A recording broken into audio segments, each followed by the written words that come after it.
Menjelang akhir abad ke-17, tercetus revolusi yang dikenali sebagai Revolusi Pertanian di England. Revolusi Pertanian meletakkan asas bagi kemunculan revolusi perindustrian di England.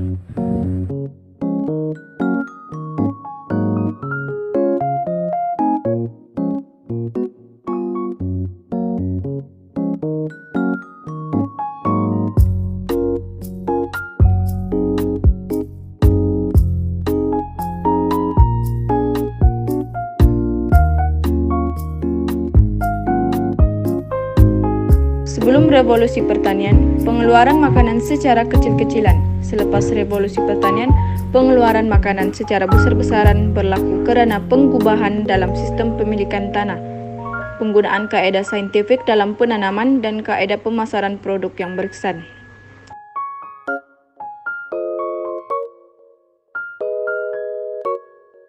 Sebelum revolusi pertanian, terdapat dua sistem pemilikan tanah, yaitu sistem pemilikan tanah persendirian dan sistem pemilikan tanah awam. Tanah persendirian dimiliki oleh golongan tuan-tuan tanah yang kaya. Tanah awam merupakan tanah yang dimiliki oleh orang perseorangan. Rakyat biasa dibenarkan menggunakan tanah awam untuk bercocok tanam, memelihara ternakan, memburu binatang, dan memancing.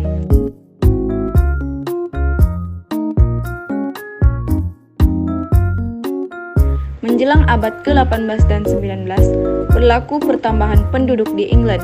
Menjelang tahun 1801, bilangan penduduk di England dan Wales adalah 9 juta orang.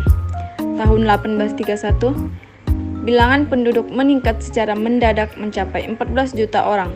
Pertambahan penduduk menyebabkan tuan-tuan tanah memanfaatkan tanah awam untuk menjalankan aktiviti pertanian secara besar-besaran dan mendapat kelulusan parlemen untuk memagari tanah awam.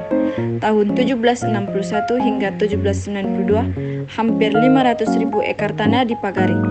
Akta pemagaran tanah menyebabkan tuan-tuan tanah membeli tanah awam dan muncul ladang pertanian.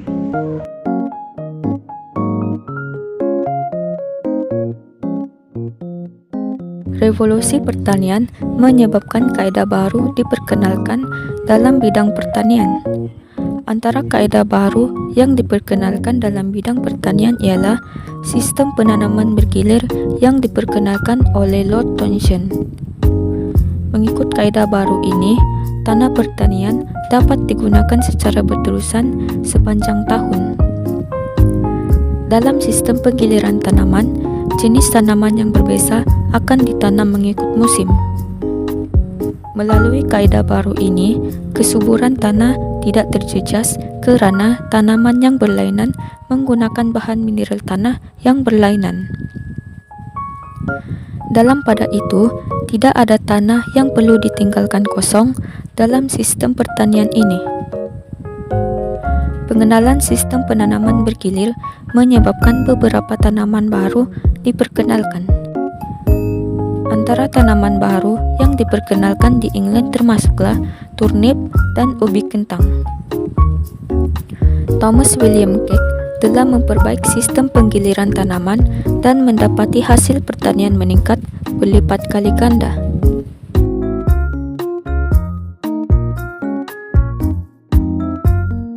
Selain itu, usaha dilakukan untuk memperkenalkan kaedah baru dalam bidang peternakan. Robert Beckwell telah memperkenalkan kaedah baru dalam peternakan biri-biri dan lembu. Melalui kaedah baru yang diperkenalkan, binatang ternakan boleh membesar dan matang dengan lebih cepat. Bekalan daging dan bulu binatang juga bertambah menerusi kaedah baru ini. Selain itu, binatang-binatang ternakan juga membekalkan baja kepada para petani untuk tanaman mereka.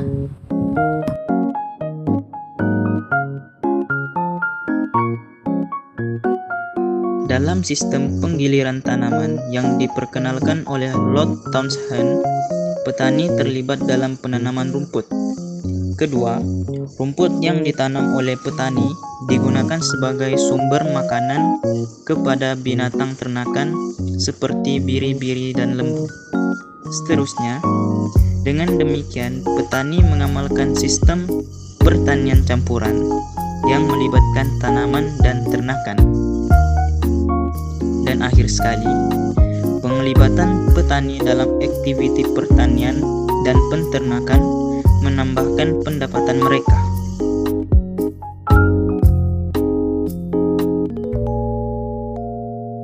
Revolusi pertanian juga menyebabkan peralatan baharu dicipta untuk meningkatkan pengeluaran hasil pertanian. Kedua, Jethro Tull telah mencipta alat yang digunakan untuk menggali dan menugal tanah pertanian. Seterusnya, penciptaan alat baharu ini membolehkan penugalan dan penanaman biji benih dapat dilakukan dengan lebih pantas. Keempat, menjelang tahun 1730-an, sejenis baja berbentuk tiga segi yang dikenali sebagai Rotherham telah direka. Kelima, penciptaan alat tersebut membolehkan kerja membajak tanah dapat dilakukan dengan lebih berkesan. Selain itu, pelbagai peralatan untuk menjalankan kerja pertanian telah dicipta. Antaranya ialah alat mengetam, alat memukul, dan alat menumbuk bijirin. Seterusnya, penciptaan peralatan-peralatan tersebut telah mengurangkan penggunaan tenaga manusia dalam menjalankan kerja-kerja pertanian. Dan akhir sekali, dalam pada itu, penciptaan jentera berkuasa uap menyebabkan kerja dapat dijalankan dengan cepat dan berkesan.